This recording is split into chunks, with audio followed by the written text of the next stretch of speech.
Yeah, I mean, the big difference between sports betting and financial betting is the pricing of the market. So Right. financial markets are priced by the market.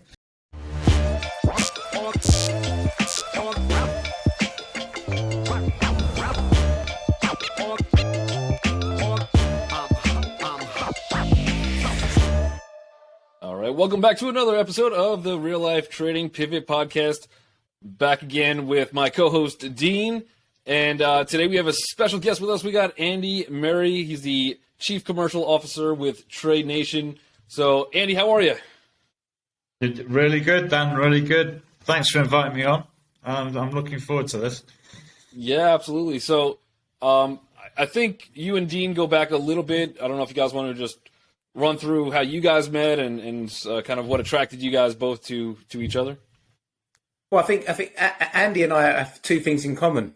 We like golf, we like trading. So it was a no-brainer that eventually our paths were going to meet, right? That's a no-brainer. So, I've not played golf with Andy yet, but that is definitely on my bucket list. So hopefully, because I'm not going to go to England and play because the weather's terrible. So hopefully Andy will be visiting me soon in Marbella. We can do some golf together. We can exchange trading stories because Andy trades something completely different to me, which is cool. And I don't want to spoil the surprise, but yeah, how can people who love trading and love golf not be connected, Dan? That's how I look at it. Dean, it was exactly that. I think COVID kind of spoiled it. COVID has delayed that round of golf in Spain. Yeah. We had some ideas to do a trading event with you guys in Spain, and that never materialised. So that's still on the agenda. Cool. But as you say, it was the fact that trading and a life for golf has got us to where we are now. There you go. Gotcha. Awesome. And so you're the Chief Commercial Officer with TradeNation. Tell us, I guess, first, what is TradeNation? What is the primary goal or mission of TradeNation, and what is the reason TradeNation exists? Dan, before we get into the trade, I don't want to go straight into the TradeNation stuff. I'm to try and make this, a bit more interesting for your viewers. If I give you just a little bit of background of where I've come from to end up on, I suppose, to the other side, to the listeners. I was going to backtrack, but you beat me to it, Andy. You beat me to it. We'll go that direction. Yeah, so back in the day, I'm getting on a bit now. Early '90s, I started out as a money broker in London. I was an interest rate swaps money broker, and that was the end of open outcry when you had a desk of brokers and they're shouting orders at each other, and I was the person that had to go around and had to write the prices on the board, and the brokers are obviously trying to match up the prices. I did that for a couple of years. That was hard graft. That was really hard graft. And I was keen on trading. One thing that the way that the city traded, they traded in spread betting. And it was all mine, yours, bid, offer. And I got really into that, and I got interested in, sports spread betting. And I decided, right, I looked around the room, and the people who were good at money broking, they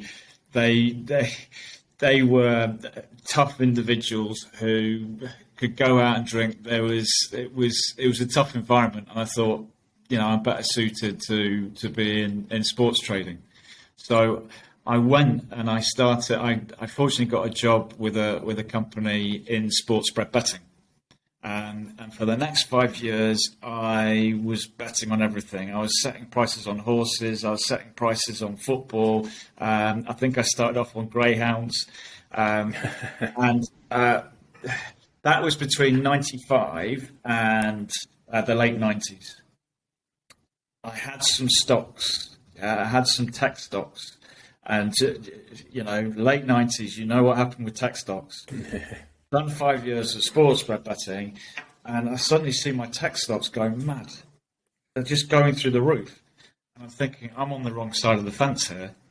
I'm going to get into finance. So I made a switch from, I was at William Hill at the time. I moved across to Cantor Fitzgerald, a big American company, as you know. And I went to Cantor Fitzgerald and I sat at their share desk. And I transitioned because I was a sports trader. When I was at William Hill, I transitioned into the finance market. And I was trading finance. I was trading shares predominantly, but on margin. And I was in for quite a rough ride. I started off because I'd seen everything going up. I went into that market. I went into it that I was just a raging bull. I was very naive, and I just thought everything was going to go up. And so I was buying, and you know what happened in 2020. And I would say to this day that year was the best year that I've ever had in trading, because the first half of the year I got battered, and then I learned my mistakes, and with my mistakes I learned that, hold on a second, you don't go long in a bear market.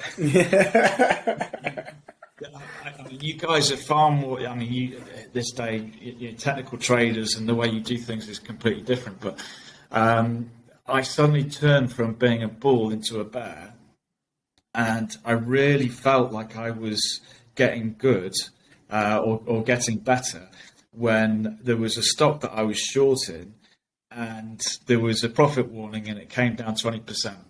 And I actually went in again. Sold it again to get the trend. I did that, and I loved that. But the company I was with, they dragged me back into the sports world, so I went back into the sports world, and I did that for probably another 8 years. I had a bit of an accident in 2008, and I ended up going to Australia. And I went to Australia. Did you get put in prison, Andy? Is that what happened? You got arrested and they shipped you from the UK to Australia? Sorry to all my Australian listeners, but that's how your country started.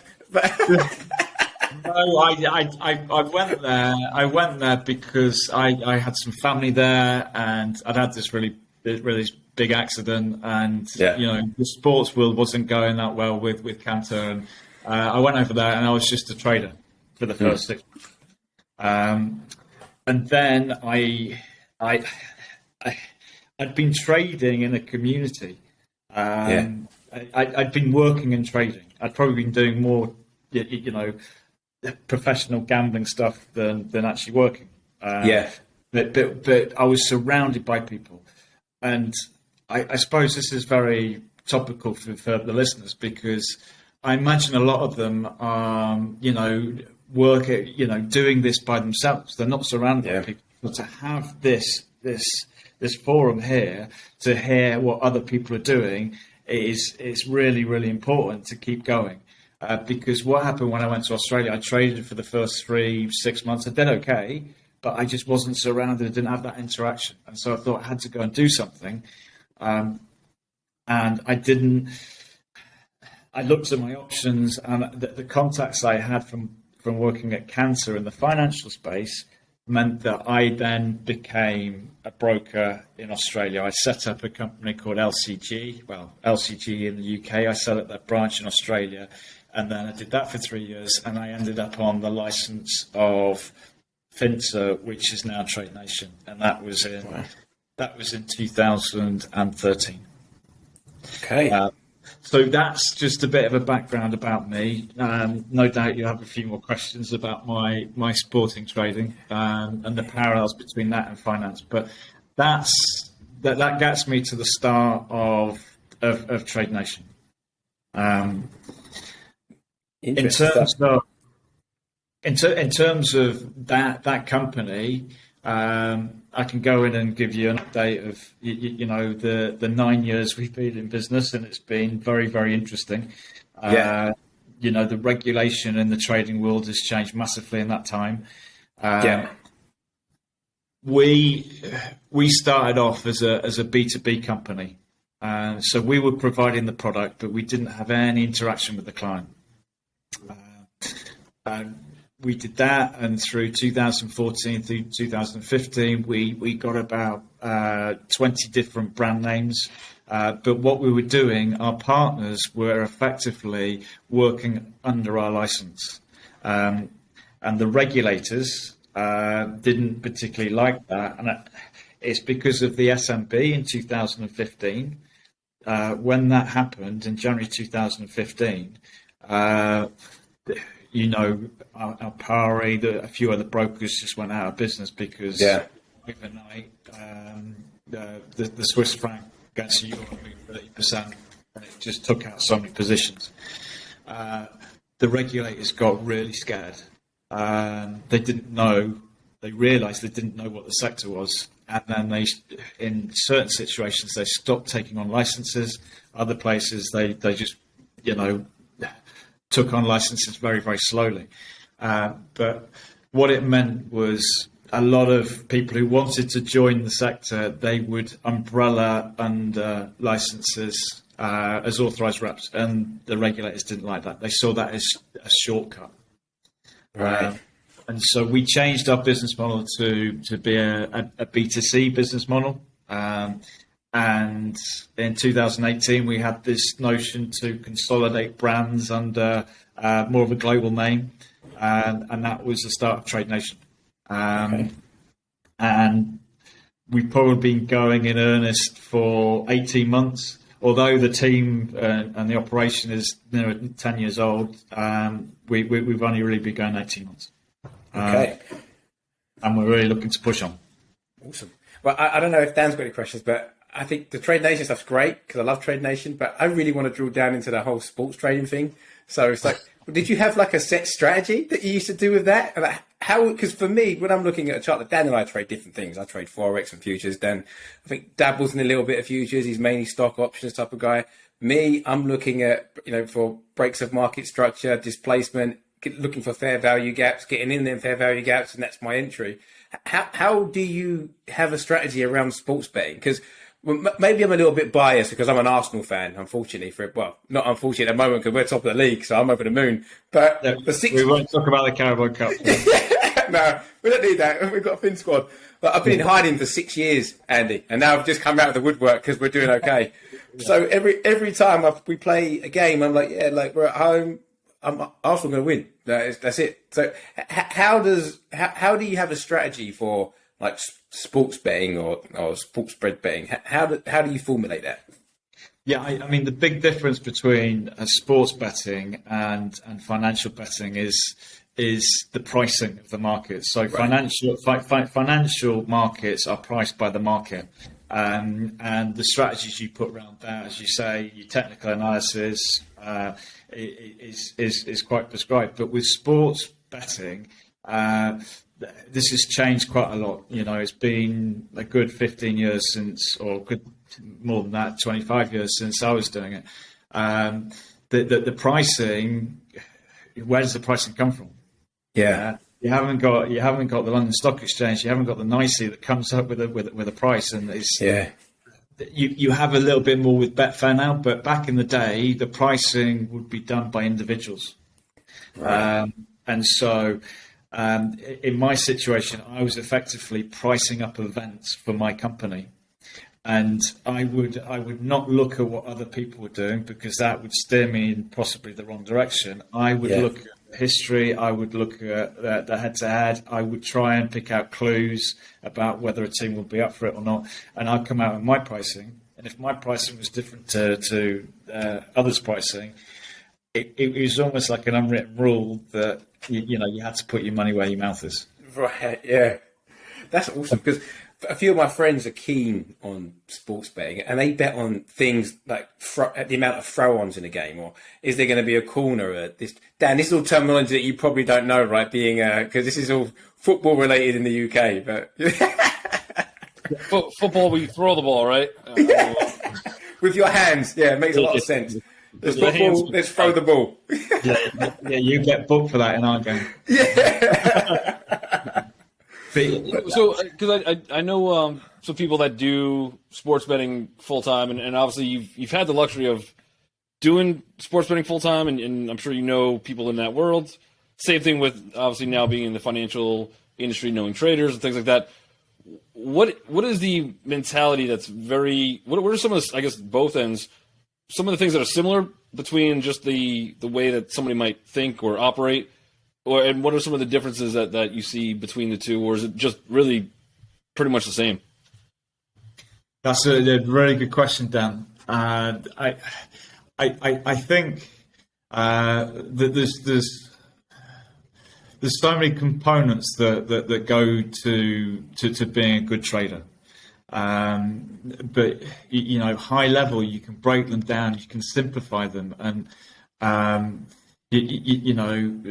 discipline is absolutely vital. Doesn't matter which side of the fence you sit on, discipline is crucial. Getting control of your emotions is absolutely crucial.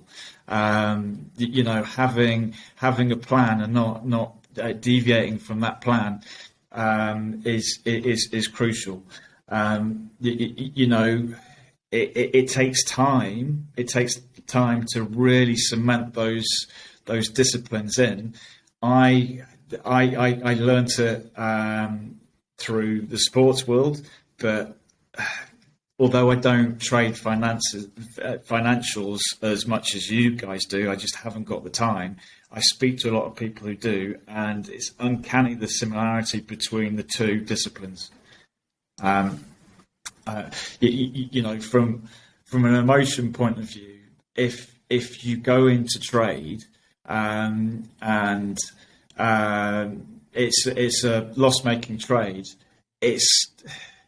you can't help yourself think that hold on, I've been working today, I deserve to be making money, and so you go looking for the next trade, and you go looking for the next trade, and before you know it, you're completely in no man's land, away from your strategy, and you're doing things that you shouldn't be doing.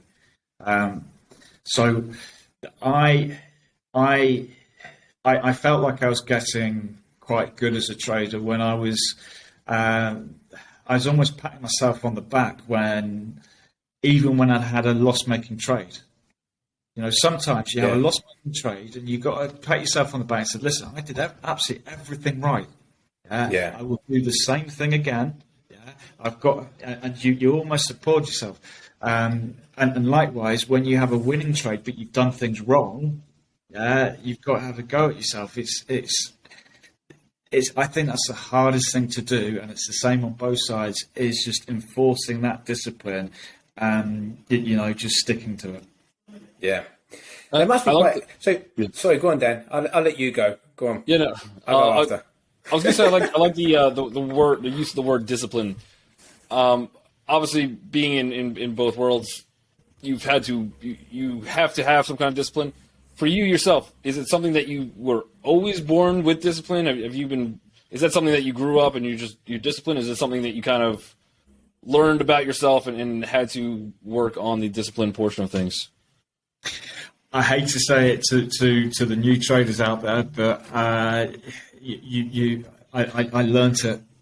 I think we all did. I learnt it through making mistakes and realizing that if you go off piste, there's trouble. Because you don't deserve to win. You have to work to win. Yeah. And so I think the discipline came through experience.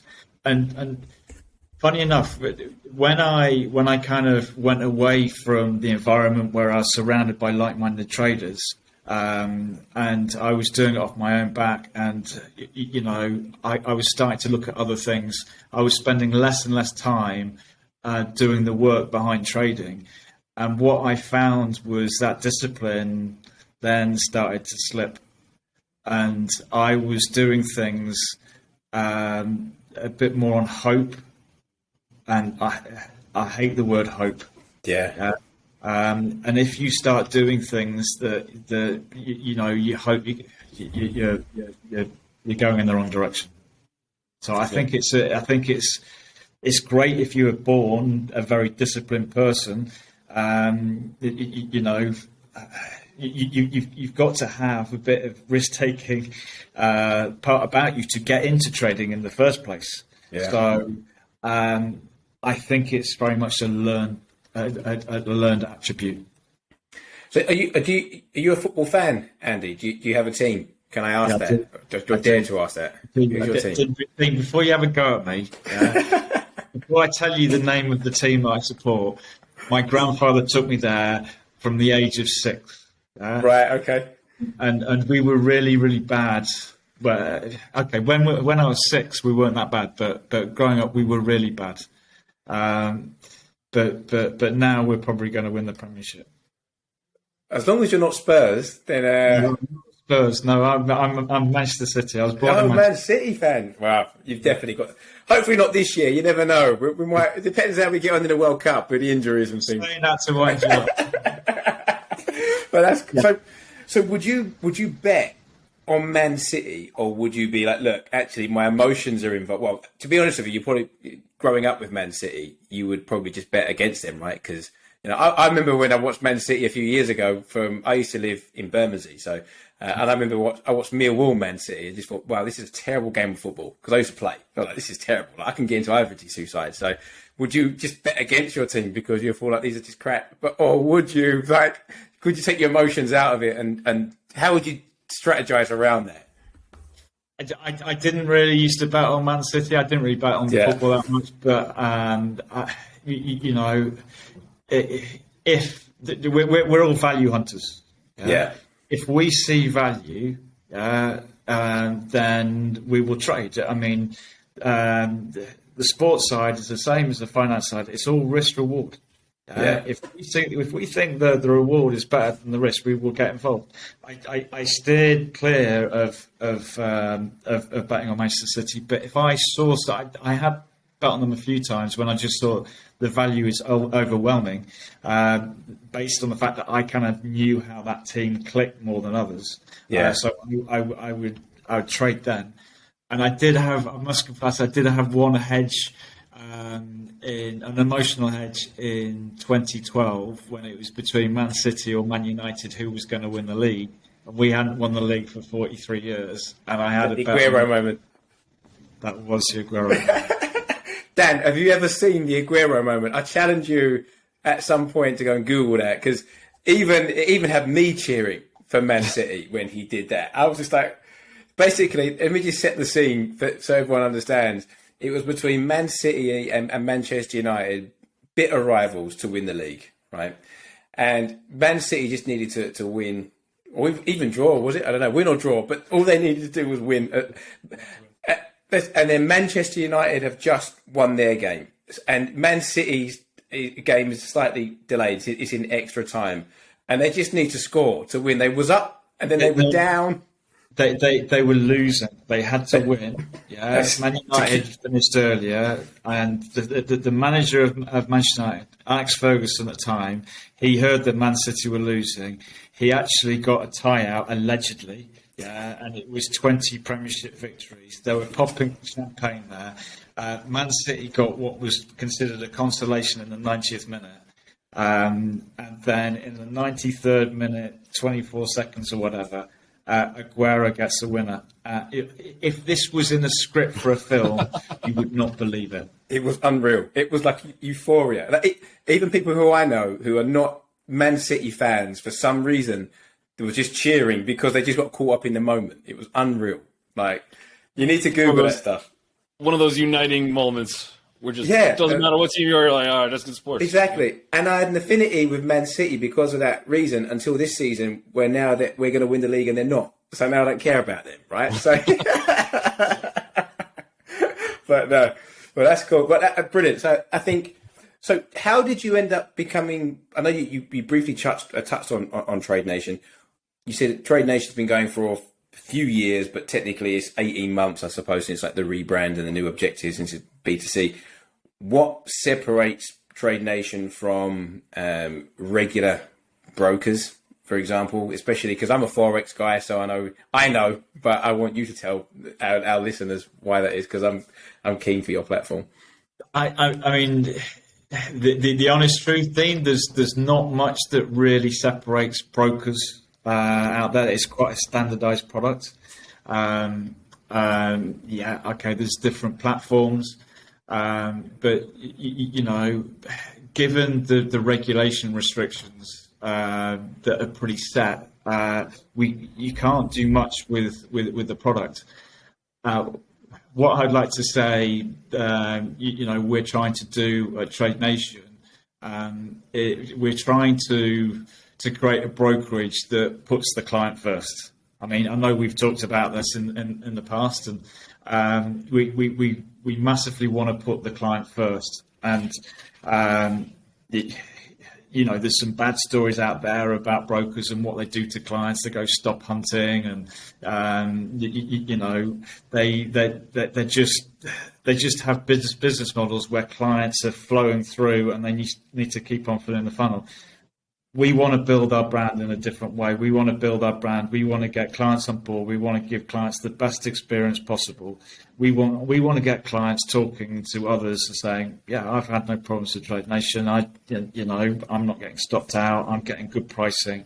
So, I would say our USP. If someone asks me what is our USP is probably value. The costs of trading. You want to keep your costs of trading down to a minimum. It's quite hard to get that message across to the market because there's so many brokers that will go out and say we spreads from zero, but then they've got commission charges and they're variable spreads, and when you're actually transacting, are you getting zero? What happens when there's a figure? So it's quite a murky area, and you've got to do some pretty detailed research to work out, what the actual spread, what the actual cost of trading is. And we have done that work, and it's forever changing. We can't go and say we are half the price of that company and a third of the price of that company. We know that we are, but there's marketing reasons why we can't go and do that. For me, it is, if my mother was a trader, she's not, but if my mother was a trader, that's the first thing I'd say to her. You just got to look after the cost you're trading. And we'd like to think that we provide that. The less and less these days is, people are interacting over the phone.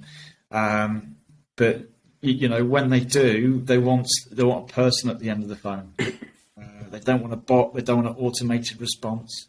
If they've got a problem, it's so much easier to talk it through with someone on the phone. So, that's another thing that we strive to do. So with TradeNation, obviously there's a ton of different assets that can be traded and stuff. Does TradeNation focus or primarily focus into one asset class? Is all assets available as far as stocks, futures, cryptos, options? Yeah, good question. We don't do a lot of what you've just said. We don't do options. We don't do futures. Can I stand back on the cryptos because we will be doing cryptos. We're not doing them as yet. We do them in part, but we're going to do them a bit more thoroughly. We focus on CFDs and spread bets. Spread trades if you're outside of the UK, and we do them across a variety of asset classes. FX. I mean, we probably got about 40 FX pairs, but if there's a good reason for us adding more, we could add more. But 40 covers the majority. We do indices. I would say the majority of our business falls on the American indices. S&P and Dow. we do commodities, but commodities in the market, probably 5% of the market, and shares, they probably make up another 5%. So the split, there's a lot of Forex providers out there. The MT4 Forex providers who just solely do FX because they don't have to pay for the feeds of all the other products. That's one reason why they do that. But generally speaking, in terms of asset class, you've probably got 40% indices, 40% FX, and then commodities and shares and a few bits and pieces making up the rest. All right, thanks for joining us for another episode of the Real Life Trading Pivot podcast. Once again, thanks to Andy Murray from TradeNation. If you guys haven't seen, there's the links below. Make sure you guys click on that for all the information, ways to contact us, and vital information for you guys. But we will catch you on part 2 of this episode next week. See you guys later.